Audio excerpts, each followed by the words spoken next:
En Nouvelle-Calédonie, nous sommes aux antipodes de la France et avons le plus grand lagon fermé du monde. Dans le lagon vivent deux des espèces les plus dangereuses pour l'homme, les requins tigres et bulldogs. Hier, aux alentours de 16 h, un touriste australien de 59 ans a été attaqué par un requin à environ 150 mètres de la plage. Il s'agit de la 3e attaque de squale en l'espace de 3 semaines dans la même zone. En plus de la campagne d'abattage et le recours au drone pour repérer les requins, la mairie de Nouméa a prononcé la fermeture à la baignade et aux activités nautiques des plages du Château Royal, de Lansvata, de la baie des Citrons, de l'île aux Canards, du coin du beach, de Magenta, ainsi que de la baie de Sainte-Marie, et ce, jusqu'à nouvel ordre. Je vous le disais en titre, les autorités ont retrouvé des restes d'humains dans le ventre d'un requin bulldog de près de 2,90 m. Il pourrait correspondre à la victime de l'attaque survenue dimanche à Nouméa. Les études médico-légales sont en cours selon le parquet qui déplore la diffusion de photographies irrespectueuses sur les réseaux sociaux.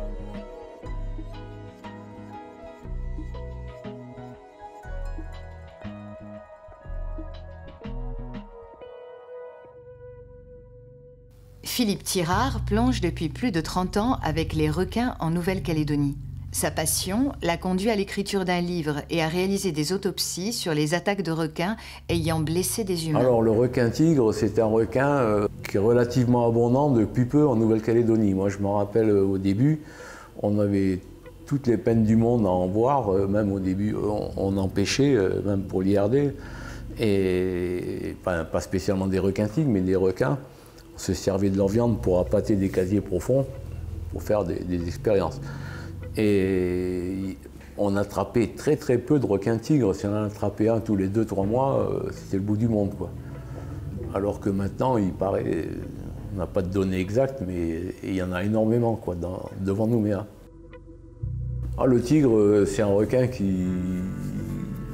peut manger n'importe quoi. D'ailleurs, on dit que c'est un charognard opportuniste qui exploite tout son environnement. Il se nourrit d'oiseaux, de serpents en majorité. On en retrouve toujours dans les contenus stomacaux. Même dans le dent de la mer, il y avait une plaque d'immatriculation. C'est pas impossible. Il mange à peu près tout ce qu'il trouve.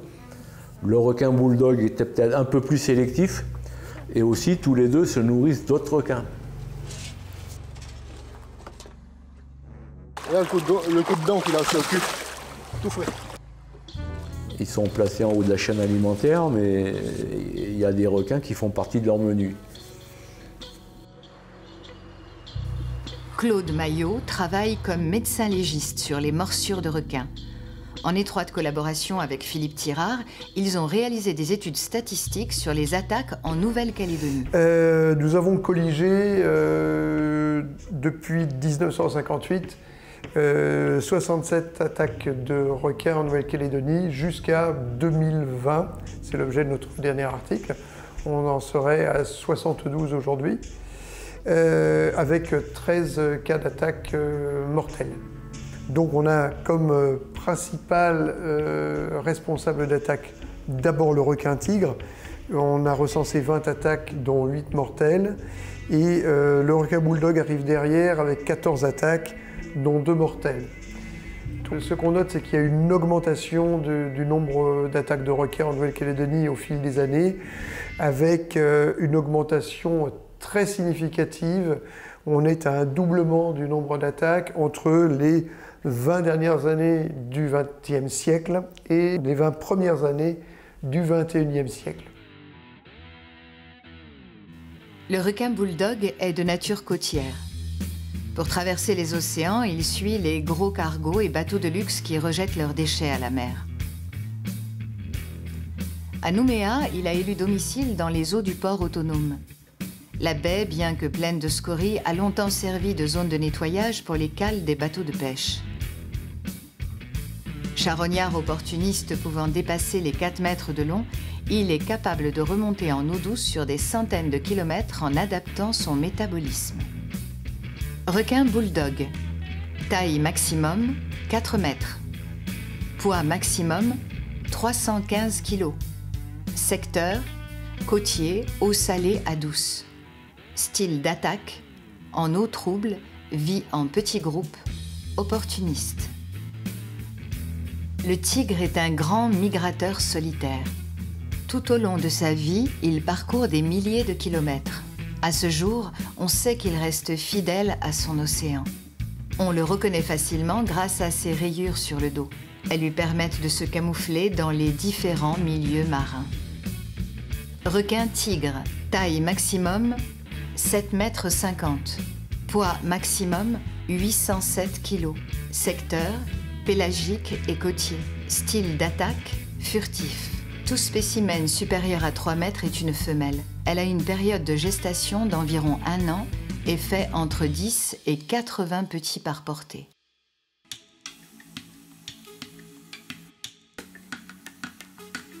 Pour le peuple kanak, le requin est un animal totem qu'il faut respecter. Une incarnation de l'esprit des ancêtres venus nous rendre visite. Si un requin nous attaque, c'est pour nous punir d'un mauvais comportement. La possibilité de croiser des requins est élevée. Au nord de Lifou, il y a un platier où l'on organise des sorties de plongée, pour la joie des touristes. Je dirais qu'il faut peut-être poser la question au requin, pourquoi il choisit l'endroit. Mais à mon humble avis, il y a souvent des endroits qui s'y prêtent parce que il y a la tranquillité des eaux, c'est-à-dire à l'intérieur d'un platier. C'est ce qui se présente là-bas dans la réserve naturelle. Il y a un platier d'une distance de 80 mètres.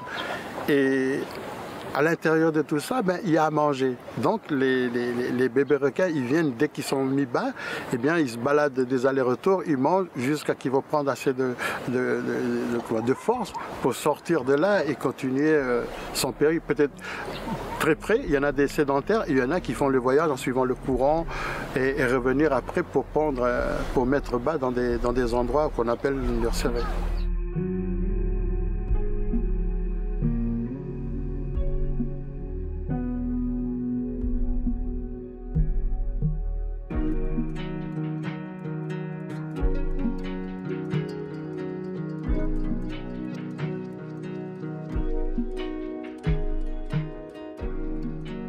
L'endroit le plus fragile chez un requin est le ventre.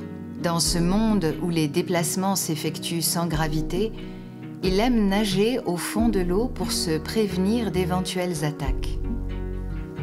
On a tendance à dire qu'à ce moment-là, il est en domination.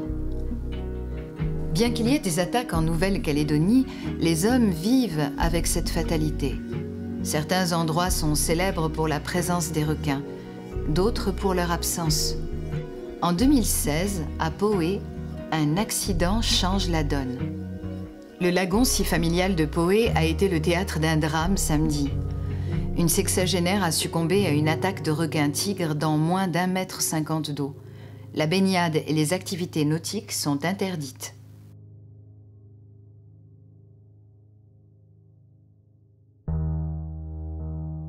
Agathe, vétérinaire à Moindou, a été impliquée dans les événements qui en ont découlé.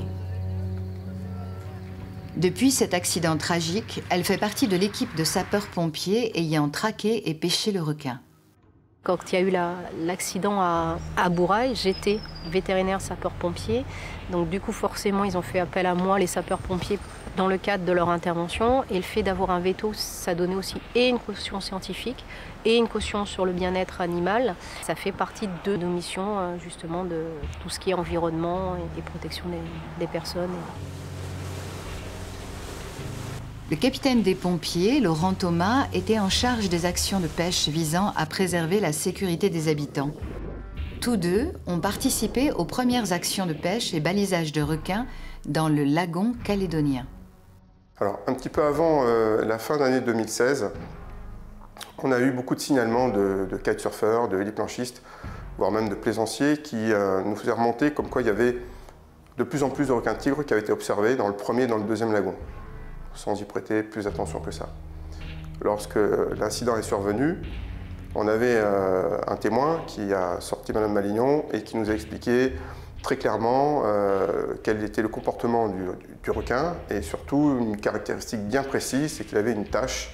Donc c'était pas un grand requin et il avait une tache très claire sur l'arrière de la queue.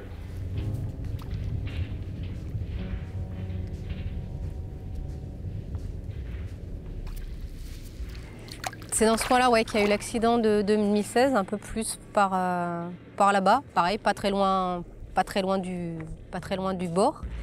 Et on était tous atterrés parce que dans Poé, c'était un peu une piscine naturelle, donc jamais on aurait imaginé qu'il pouvait y avoir un accident mortel à Poé, même déjà ne serait-ce qu'une attaque ou un accident. On a proposé à la province sud de réaliser une campagne de prélèvement, donc sachant qu'on est dans une réserve et que c'est un espace qui est protégé. Donc c'est un prélèvement sans euthanasie et l'idée c'était de pouvoir faire de la biométrie et ensuite de les baguer et de les déplacer, voilà, pour voir si la pression de pêche allait avoir une influence sur le fait qu'ils reviennent ou pas. Mais on n'était pas du tout préparés. Moi, je me souviens, j'avais ma tenue F1 qui est une tenue terrestre, qui n'était pas du tout adaptée pour être la journée dans un bateau, par exemple, au départ. Maintenant, tu as une tenue lycra, short. Généreuse, regarde.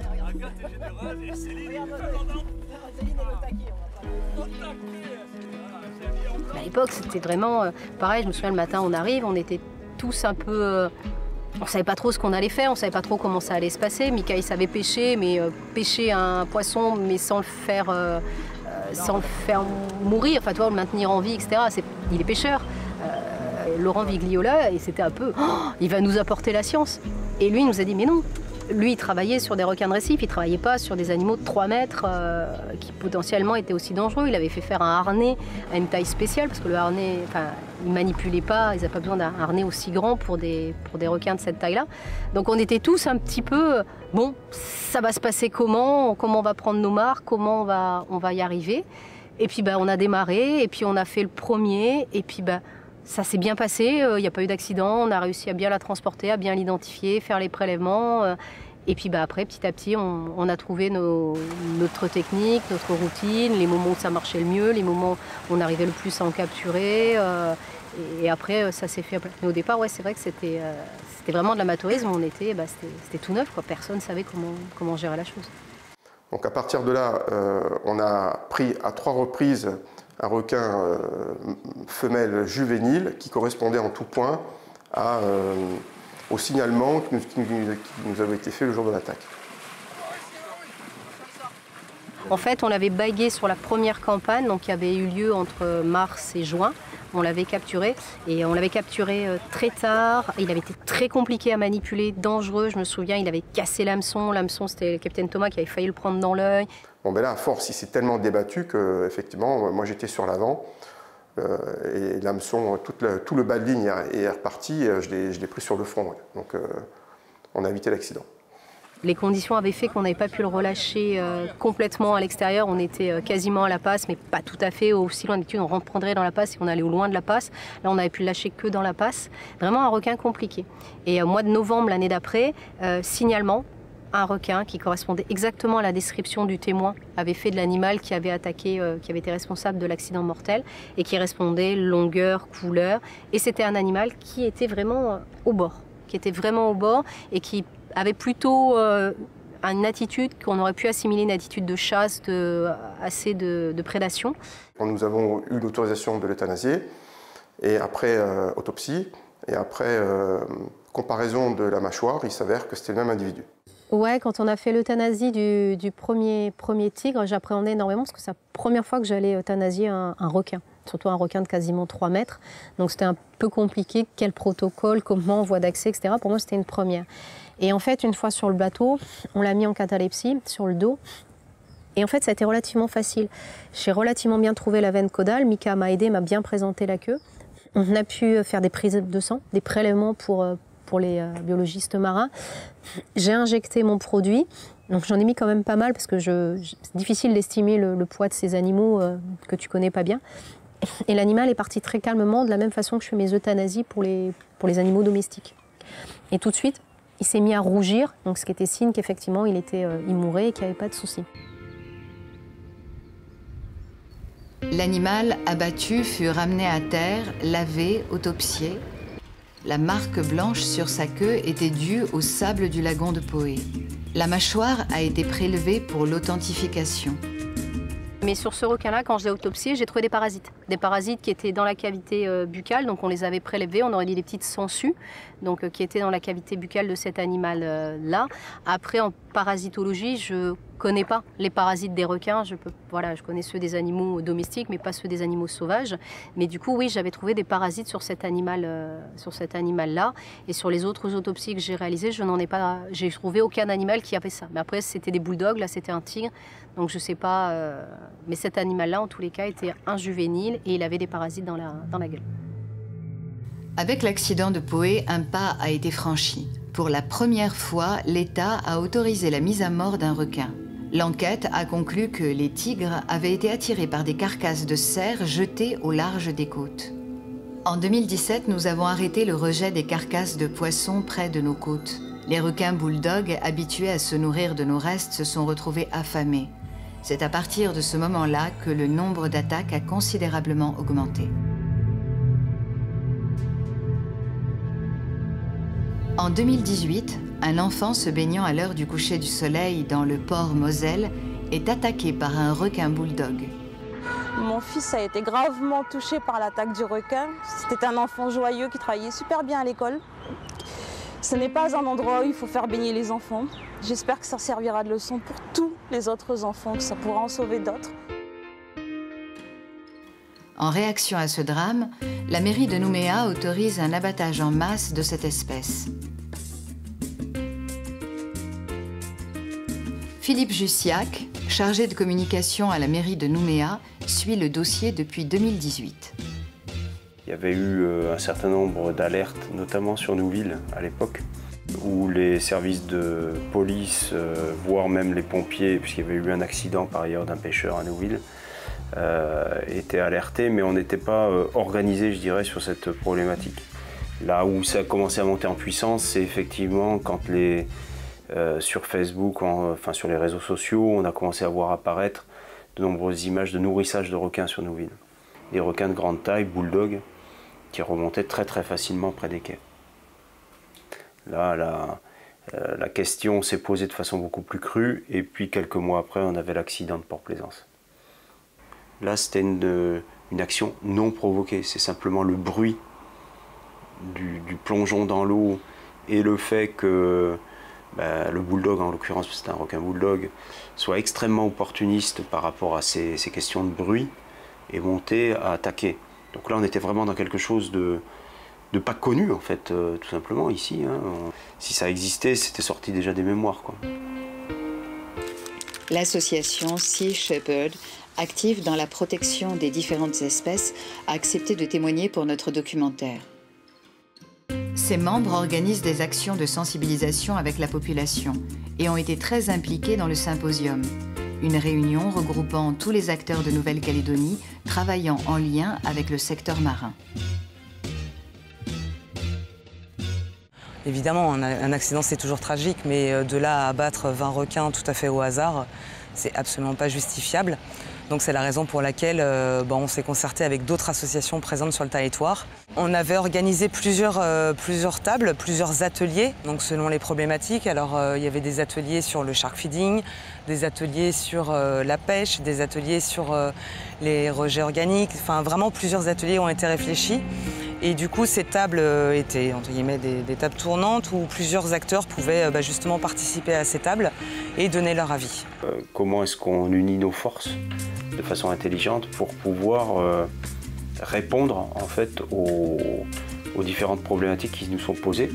La problématique des rejets organiques, la problématique des eaux usées, la problématique de la surpêche potentiellement, la problématique de quelle est la place du requin en Nouvelle-Calédonie, donc autant d'un point de vue européen que d'un point de vue mélanésien.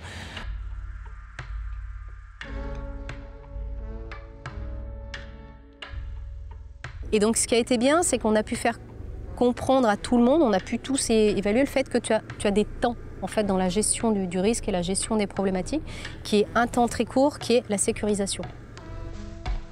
Un plan d'alerte requin a été mis en place, s'inspirant des travaux effectués en métropole et à La Réunion. Donc une personne qui fait le 18, qui va tomber sur le centre de traitement des appels et qui dit qu'il a un problème, Il est dans la bande littorale des 300 mètres d'un îlot de compétences cadastre ville de Nouméa ou de compétences grande terre ville de Nouméa. À partir de là, s'il n'y a pas de distribution des secours, le maire peut être mis en examen pour non-assistance à personne en danger. Aujourd'hui, les signalements sont complètement coordonnés et à partir du moment où ils sont évalués comme étant peut-être problématiques, présentant un risque plus ou moins fort, il y a une action qui s'opère. Et pour opérer cette action, ça veut dire qu'il faut qu'on soit extrêmement coordonné entre les différentes institutions. Suite à l'appel, le maire déclenche la police municipale ou les sapeurs-pompiers. Il y a des zones plus à risque dues à la présence régulière de baigneurs, surtout autour de Nouméa, à la baie des Citrons, Lance-Bata ou Château-Royal. Dans ces lieux, si un requin de grande taille est aperçu et signalé par un citoyen, une mobilisation dans l'heure des services municipaux sur le plan d'eau en question est mise en place. Cela se pratique par la pose de fanions, barrières et d'une interdiction de baignade, le temps de vérifier si le danger est écarté. Plus vite on prévient les gens, attention, il y a potentiellement un danger, sortez le temps qu'on lève le doute, plus efficace on est en fait. Tout ça, c'est des plans qui ont été mis en place petit à petit. Mais après, tu as le temps des scientifiques qui permettent de proposer des gestions de plans dans la durée.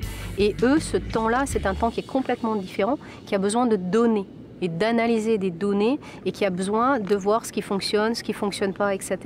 Qui n'est pas là pour décider, mais pour pouvoir faire des propositions. Et après, c'est la puissance, l'instance publique qui, elle, va pouvoir choisir en fonction des différentes contraintes et des différentes problématiques.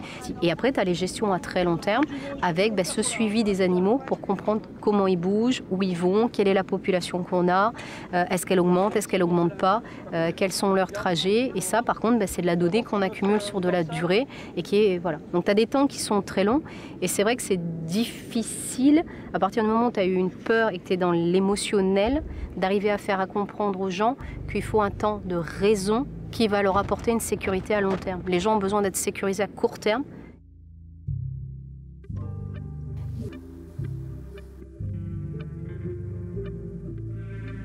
Lutter contre le danger des requins n'est pas immédiat. Cela prend plusieurs années pour en ressentir les effets. Depuis 2018, les actions de balisage sont organisées sous les directives de la province Sud. Les autres acteurs, comme les associations et l'IRD, ne sont plus que consultants. Cette étude a pour but de réduire le risque requin sur nos côtes, en coordonnant différents services municipaux. Sapeurs-pompiers, sécurité civile, mairie, province. En 2013, les requins furent protégés en province Sud. En 2017, le rejet de déchets organiques a été interdit. En 2021, suite au symposium, les requins tigres et bulldogs ont été retirés des espèces protégées. Pour observer le mouvement des requins, on utilise des balises et des détecteurs que l'on relève tous les 6 mois. Pour poser une balise sur un requin, il faut le pêcher. C'est un mec qui a essayé là-bas. Alors, par contre, alors, attendez, là il faut que j'allume un ordi et donc je peux pas avoir un ordi sous l'eau. Donc il faut me... Le mieux c'est que tu l'allumes là-bas dessous. Connecting. L'hydrophone, ça c'est simplement l'oreille. L'intérieur c'est juste de l'électronique avec une pile. Là tu as une petite lumière qui nous dit qu'il est en train d'enregistrer. Et voilà, quand on met la clé Bluetooth, elle va se mettre en continu, ça veut dire qu'il est en position Bluetooth, tout simplement. Et si je l'enlève, au bout d'un certain temps, il va plus être en Bluetooth. Fais ça, offload all data, voilà, ça c'est ce que j'ai fait. Proceed. Voilà. Zéro détection. Il y a du ping, il n'y a pas de détection. Ouais, pas de détection. Ferme la 3. Ah, le chaud. Est-ce que tu as écrit une base de données ou pas? Non. C'est pas genre 10 minutes, 11 minutes, 12 minutes. C'est en moyenne, ça veut dire qu'il le fait aléatoirement. Donc si tu as 2 requins en même temps, ils émettront pas en même temps justement parce qu'il y en a un qui va, je sais pas, le faire à 11 minutes et 10 secondes et l'autre 11 minutes et 25 secondes. Il y a forcément un moment de décalage. Voilà. C'est pour ça que tu peux pas mettre non plus 50 requins marqués près du même hydrophone. Tu peux avoir des fausses détections. Donc en fait on retient une détection, on dit si on voit un animal là, une fois, Et c'est tout. On dit c'est à tous les coups c'est une fosse. Ouais. Maintenant si tu as un hydrophone ici, un hydrophone là-bas et un autre là-bas, comme ils émettent toutes les minutes, et qui passent une fois, et puis une fois, et puis une fois, j'ai eu ça avec des requins gris qui ont remonté toute la côte ouest. De Nouméa jusque dans le nord. Hein. On les voyait passer sur toutes les passes. Bon là tu dis c'est bon, je garde.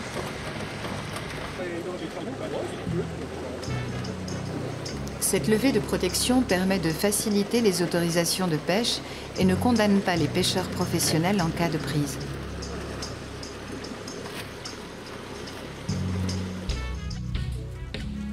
Le particulier, limité à 40 kg de poisson, ne peut pêcher de requins aussi gros sans risquer une amende. La pêche au requin n'est pas forcément compliquée. On y déploie une palangre avec des bouées et on amorce avec de la bonite. Dans le cadre des pêches scientifiques, les lieux divergent et les résultats peuvent être aléatoires. Le requin immobilisé ne peut pas respirer. Alors toutes les heures, on remonte les lignes pour vérifier les appâts. Fais un petit coup d'arrière, Manu. Pour éviter de noyer un requin qui aurait mordu à l'hameçon.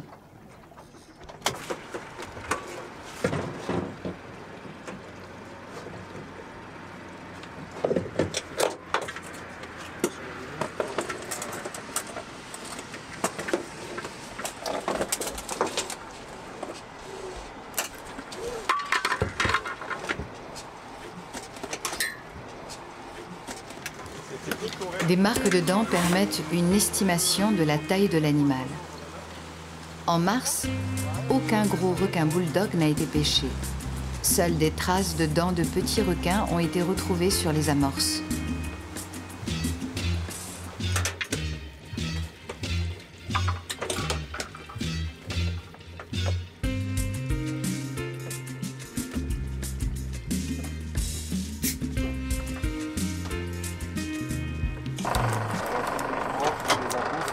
Non, je peux pas ralentir doucement. Ouais. T'as pas mis d'huile sur ton vire-ligne? Non. Je n'ai pas huilé.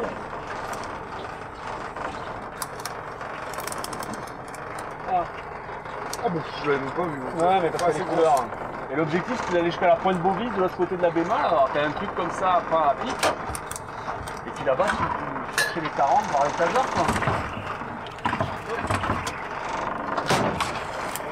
C'est bruyant. Et après, tu as les gestions à très long terme avec ce suivi des animaux pour comprendre comment ils bougent, où ils vont, quelle est la population qu'on a, est-ce qu'elle augmente, est-ce qu'elle n'augmente pas, quels sont leurs trajets. Et ça, par contre, c'est de la donnée qu'on accumule sur de la durée. Est-ce que nous voulons une étude dont les résultats soient fiables et reconnus ou une réflexion rapide que n'importe qui pourrait contredire en 5 minutes? En analysant les mouvements sur plusieurs années, nous nous rendons compte que les requins ne sont pas forcément sédentaires. Ah, le 8805 est passé là. C'est lequel celui-là? C'est un zébré? C'est un... Non, c'est un bulldog. Alors... En fait, c'est la première fois qu'on le pose dans la baie de Dombéa. Alors, après, on est dans une baie... profonde, c'est-à-dire bien à l'intérieur des terres. On n'est pas très loin du port.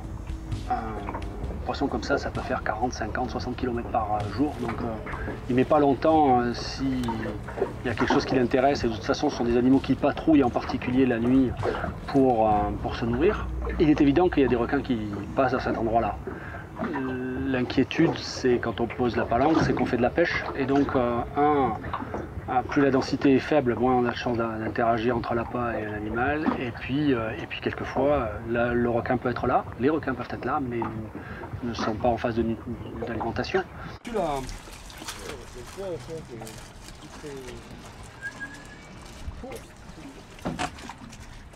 Alors, c'est tout. Le comportement des requins et leur présence sur le site varie énormément selon les individus. On en a qui, au niveau du port, on en a un, et il est là pendant 9 mois, disparu 3 mois, là pendant 9 mois, disparu 3 mois. Ça fait la 3e fois qu'il nous fait ça. Et donc ça, ce sont des mouvements qui sont certainement dus à la reproduction. Donc des animaux qui partent très loin se reproduire ou qui partent pas très loin et qui reviennent immanquablement à un endroit où ils savent qu'ils ont normalement de la nourriture, en l'occurrence le port. Bonjour. Bonjour. Comment toutes les bouées? En fait, il y a une opération de marquage de requins et donc toute la zone est interdite à la navigation. Un marquage de requins? Ouais. La zone interdite à la navigation, c'est quoi? C'est entre les bouées et l'îlot? Là, vous habitez le coin, vous êtes... Là-bas. Ouais, en face. J'habite à quoi? Ok. Bon, voilà, en tout cas, vous êtes informé que... Ok, d'accord. qu'il y a une interdiction de navigation nautique autour de l'île aux Chèvres. Nautique autour de Chèvres, Ouais. ça marche? Allez, bonne journée. Ça prend combien de temps? Juste la journée. Aujourd'hui? Ouais. Jusqu'à 15h. Merci. La dernière fois, par exemple, on a fait du marquage non pas à mètre, mais à Crouy, donc juste à côté. Et on a ciblé du tigre et on a fini par en attraper deux. Ça a été un peu compliqué. Donc on sait que Crouy, c'est suffisamment près pour que en un quart d'heure, même pas en 10 minutes, il passe de Crouy à l'îlomètre sans aucun souci. Mais effectivement, la difficulté, c'est surtout l'attraction avec les appâts. Et par exemple, quand on fait une pêche, on interdit les usages. On fait émettre un arrêté interdisant la navigation des usages par les affaires maritimes. Et par la mairie, tout ce qui est baignade dans la zone des 300 mètres. Quoi.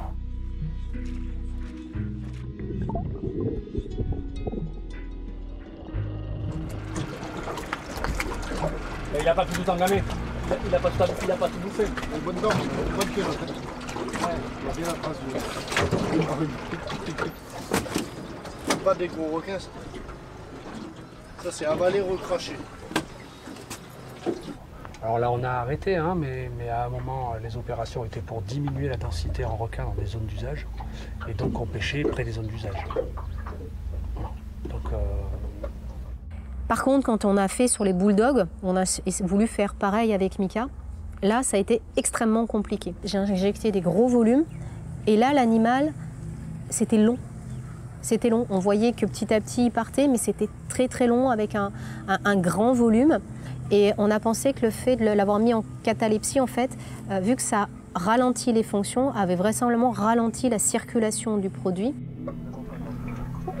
On veut diminuer la densité, mais on les attire, et donc l'attraction, elle n'est pas instantanée et elle n'est pas à durer, elle va durer un certain temps.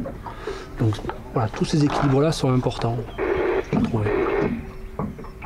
On fait une section de l'artère caudale et on provoque une hémorragie rapide, massive, pour vraiment tuer l'animal. Et vu qu'il est en catalepsie, normalement, il est déjà vaseux et en fait, il va s'endormir avec une hémorragie. Le problème, ça va être de l'évaluation de celle qui est la moins douloureuse, la plus rapide, la plus éthique. Et c'est là où c'est difficile parfois d'évaluer. Quand tu pêches un poisson, tu ne te poses pas trop la question. Là, sur ces grands animaux-là, bah, mine de rien, on se pose la question.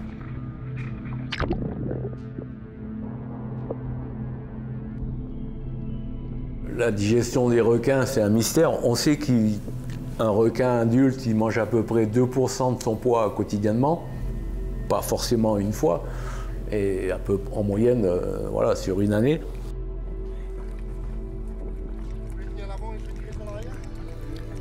Le requin est un animal sensible, stressant facilement.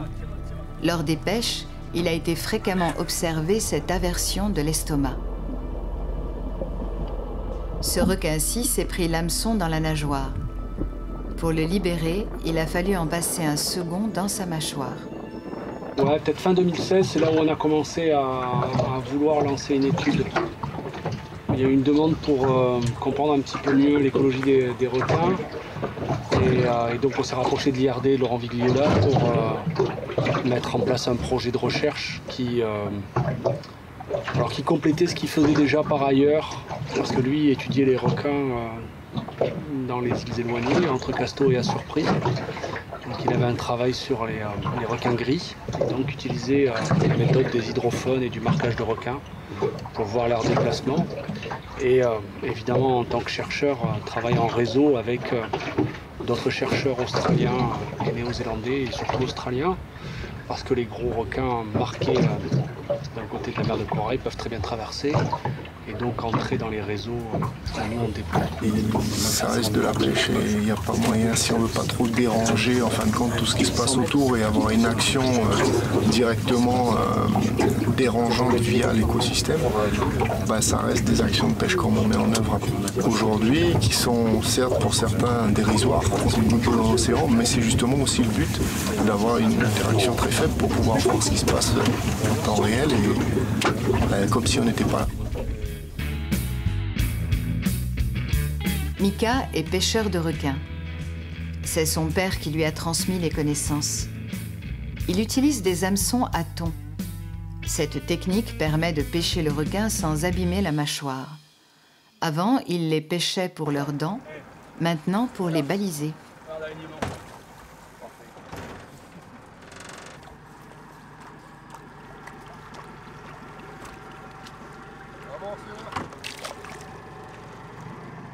Parmi les requins tigres, je me rappelle de un qui est resté très longtemps sur le récif d'Antigonia. Et puis après, hop, il est parti vers Fidji. Là, je parle depuis certains temps. Donc, toutes ces informations nous donnent une information qui est plutôt individuelle, puisque chaque requin va avoir son propre comportement. On a un schéma de déplacement autour de la presqu'île de Nouméa qui commence à être cohérent. Il n'est pas sur tous les requins, mais en tout cas, il est cohérent. Sur les bulldogs que l'on a marqués au port autonome, ce sont des requins qui restent autour du port autonome et des bateaux de Navimont. Ils arrivent par la partie Nouville entre 2 et 3 heures du matin et ils restent jusqu'à 10-11 heures. Ensuite, ils vont, semble-t-il, se reposer petite rade. Il doit y avoir un courant qui leur permet en pleine journée de se reposer sans avoir à faire beaucoup de mouvements. Ces requins-là ont besoin de se mouvoir pour respirer, donc ils ne peuvent jamais être posés au fond. Et ensuite, le bulldog sort de la petite rade dans la nuit, reste assez près des côtes et patrouille autour de la presqu'île. Et là, il est en phase de nutrition, donc on est capable de le suivre, de suivre certains individus où on le voit, les hydrophones sont alignés et on voit bien qu'il passe à l'hydrophone 1, puis 2, puis 3, puis 4, et on voit le temps qu'il a mis pour passer de l'un à l'autre. Et puis en fin de nuit, ou en milieu de nuit, il refait le tour de Nouville et il rentre dans le port autonome par la grande rade. Et on suppose c'est parce qu'il y a beaucoup de requins bulldog. Un requin tigre est plutôt solitaire. Même s'il peut y en avoir plusieurs dans une zone, ce n'est pas un individu qui s'attroupe. Et donc quand il y a beaucoup de requins bulldog, il ne doit pas être en confiance. Et donc les requins tigres que l'on a marqués autour de Nouméa, on n'en a jamais entendu au port autonome. Tour. Poisson, coup de gueule. On va regarder ce que c'est. Poisson. Ouais. Ah, c'est pas gros, voilà, ça charge. Un petit pointe noir.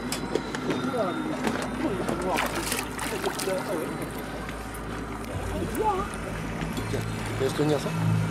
Donc le bulldog reste, mais ça, on le savait par la littérature, hein, très côtier, le tigre un peu moins. Et puis on en a marqué un particulier, c'est un requin citron, qui lui bouge tout le temps. Lui, on le voit tourner autour de Nouméa, alors il a un peu le même habitat que le bulldog, même s'il peut aller sur les îlots, mais lui il bouge beaucoup plus rapidement et il n'est pas inféodé à un endroit, il est capable de rester 2-3 jours sur une baie et puis bouger. C'est un comportement qui est vraiment différent.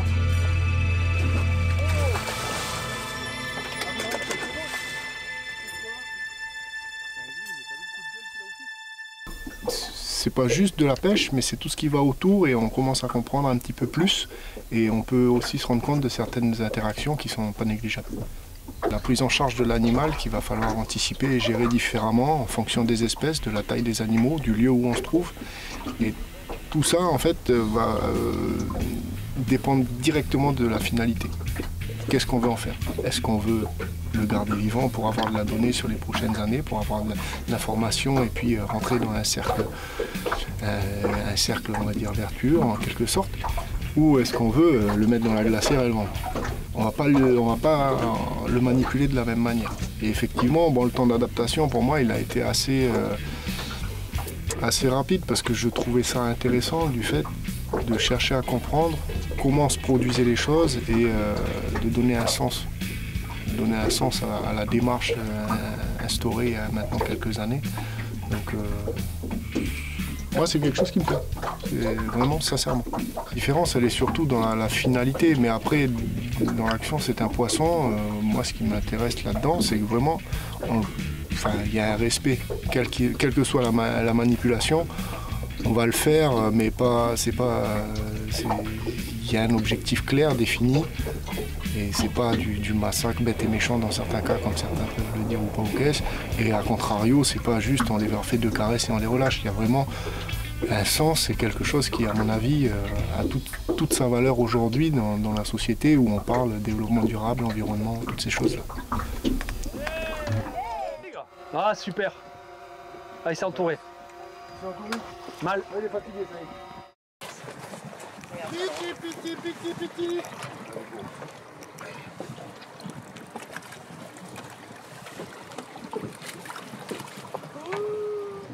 Là, il faut pas tomber avec.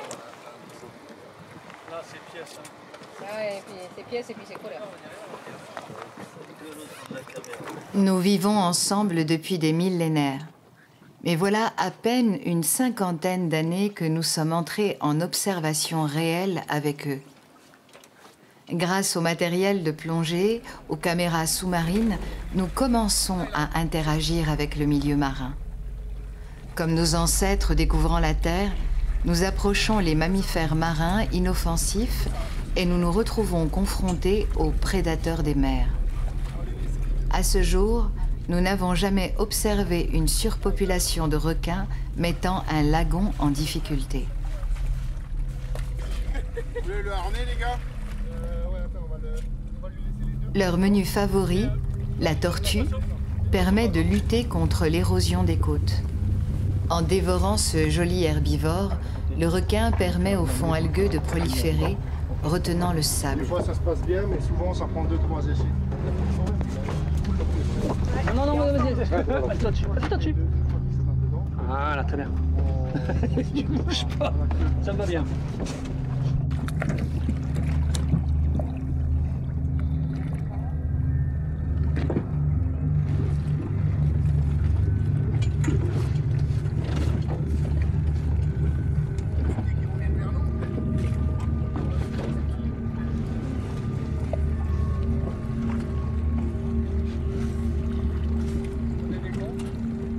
Tous les tigres qui atteignent 400 mètres, c'est des femelles. Et ça devient très gros. Le bulldog, par contre, aussi, je crois que c'est deviennent matures à 2,80 m, 3 mètres, suivant les mâles ou les femelles. Ils arrivent à faire des portées de 5 à 7 petits par an. Alors, le requin tigre, c'est le seul cacarimidé qui est ovovivipare. C'est-à-dire qu'il pond des œufs qui éclosent dans le ventre de la femelle. Et les petits naissent libres, quoi. Il n'y a pas de cordon ombilical. Et c'est un animal qui est très prolifique, puisque la gestation dure à peu près entre 12 mois, en gros. Et ils peuvent faire des petits allant de 32 à 82 petits par portée, suivant la taille des femelles. Et disons qu'ils doivent faire une portée tous les 2 ans à peu près. C'est plus vers l'avant, là.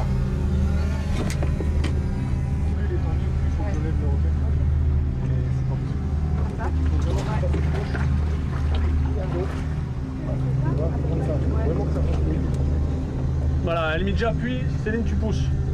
Bah là c'est pas mal, non? Là c'est pas mal. Et voilà.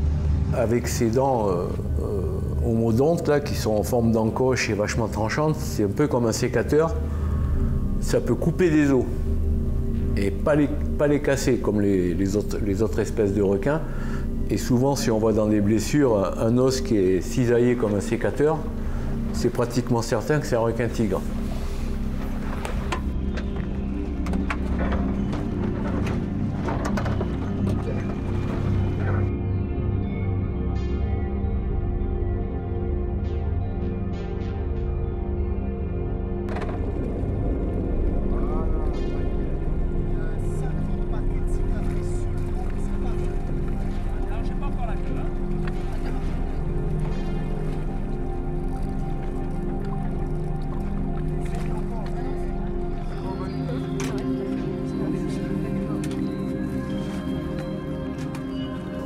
requin-tigre, par exemple, alors ils ont une membrane derrière les rétines qui s'appelle le tapetum lucidum, qui réfléchit la lumière, qui l'amplifie et tout. Donc c'est un requin qui est capable de voir la nuit.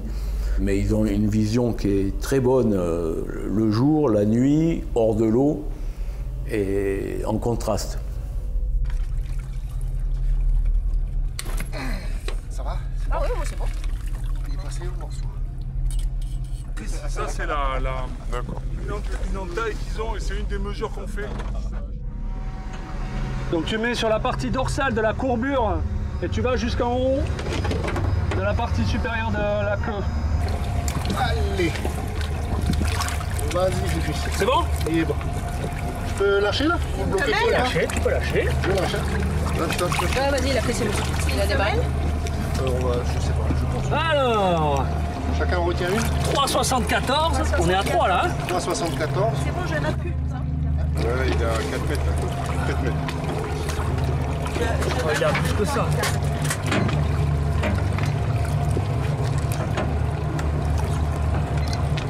Non, 2,74, c'est pas 3. Ah bon. Ouais, parce que là, j'étais là, putain. Non, mais tout à l'heure on s'est trompé, vous avez mis un mètre de trop. Hein. Mais non. 3,02. Et il est 3 fois plus long que l'autre. Mais non. Non.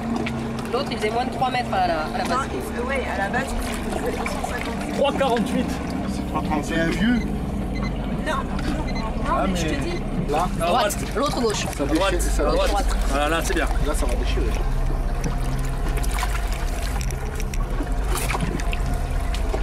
Là.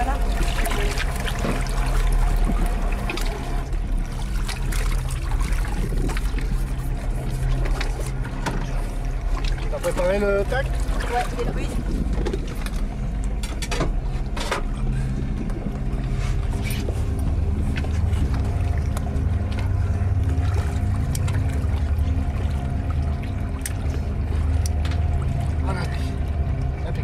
Alors on est avec des gants parce que c'est la particularité du requin, c'est-à-dire que c'est un animal qui a vraiment un hydrodynamisme qui est d'une perfection hallucinante, c'est-à-dire que tant qu'il est dans le sens de l'eau, c'est vraiment, ça glisse, il n'y a pas de frottement sur sa peau, etc. Par contre, quand tu es en sens inverse, là c'est de la toile émerie, c'est vraiment du papier de verre et tu t'abrases les mains très très facilement. Comme ça ou de l'autre côté? Voilà, plus accessible.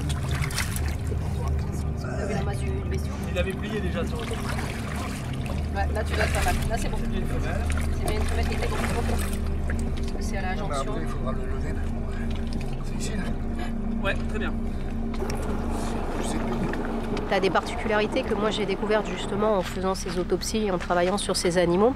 C'est que les requins, c'est les poissons et donc ils sont faits un peu différemment de nous les mammifères. Et notamment tu as un foie qui est énorme, qui prend vraiment une place absolument phénoménale dans l'animal. Je dirais pas, mais l'impression que j'ai eue, c'est qu'en ouvrant, je n'avais qu'un foie. C'était vraiment énorme. Du coup, quand tu fais ton incision, il y a un endroit où il faut faire l'incision pour justement éviter de ponctionner et d'aller risquer de taper le foie où tu pourrais créer une hémorragie. Donc il y a vraiment, en fait, on a une lame qui est courte mais très pointue, parce que tu as quand même une paroi musculaire qui est épaisse, donc il faut la traverser pour pouvoir rentrer le tag, mais il ne faut pas toucher le foie. Donc cette incision, elle ne se fait pas forcément sur la ligne blanche, elle est légèrement décalée, tu as tes repères par rapport au nageoire où tu le décales, et tu le fais à peu près une main décalée pour être sûr de ne pas aller taper dans ton foie, et tu fais ça. Et l'avantage, c'est qu'avec le système colle et juste ce coup qu'on met, c'est-à-dire qu'on peut faire une incision qui fait 2-3 cm de long, vraiment pas plus, pour pouvoir rentrer le tag. Et donc après, juste avec de la colle, ça suffit. Là, regarde, tu la vois, la cicatrice? Les hameçons, on ne va pas aller l'enlever dans la gueule du requin, parce que c'est dangereux. Et puis, c'est le principe d'un hameçon, c'est un peu compliqué à enlever avec les ardillons qui sont à contresens. Là où il y a la branche de l'hameçon, en fait, la peau va petit à petit s'agrandir, faire un petit trou un peu plus grand, et l'hameçon va pouvoir partir. Et après, ça va cicatriser naturellement. Ça pose aucun souci. Et sur des requins pareils qu'on a recapturés, tu n'as aucune trace de là où il y a eu l'hameçon, et ça pose pas de problème. Nous apprenons à nous connaître. Petit à petit, nous l'avons attiré près de nos côtes. Nous avons plongé, pêché sur son territoire, Le requin a appris à interagir avec nous en prélevant nos poissons au bout de nos fusils et en nous confondant avec ses proies naturelles. En ce moment, nous tournons une page de notre histoire. Nous avons bouleversé un écosystème créé par nos ancêtres et apprenons à présent à rattraper les erreurs du passé. Les requins sont des animaux en danger, qui sont essentiels au fonctionnement des écosystèmes qu'ils habitent et qu'il faut continuer à protéger. Reprenons notre place en toute humilité, en partant d'une postulat que nous ne connaissons rien. Et par contre, on ne peut pas se permettre de dire on va abattre telle ou telle espèce parce que ça nous permet d'avoir une espèce de pseudo-conscience, de faux sentiment de sécurité en se disant on va pouvoir se baigner, maintenant il n'y a plus aucun danger. Alors qu'on le sait pertinemment, c'est faux. Évidemment, il y aura toujours des requins. Et heureusement qu'il y aura toujours des requins en Nouvelle-Calédonie. Cela explique que nous, le requin est un ancêtre, le requin est un gardien, le requin est un protecteur et non un adversaire.